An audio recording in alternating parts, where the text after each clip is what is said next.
মই আপোনালোকক জনাবলৈ পাই সঁচাকৈয়ে আনন্দিত যে অহা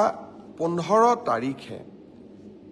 চতুৰ্থ শ্ৰেণীৰ বাবে আমি অনুষ্ঠিত কৰা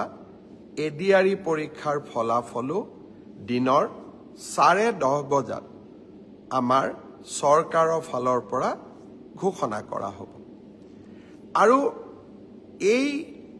প্ৰক্ৰিয়াকে আগুৱাই লৈ গৈ 15, 16, 17 এই যিকোনো এটা দিনত post graduate teacher graduate teacher তাৰো ফলাফল আমি ঘোষণা কৰিম আৰু শেষত আমি প্ৰাথমিক শিক্ষা বিভাগৰ বাবেও শিক্ষক শিক্ষয়িত্ৰীৰ পৰীক্ষাৰ ফলাফল আমি ঘোষণা কৰিম অৰ্থাৎ অক্টোবৰ মাহৰ ভিতৰত অসমৰ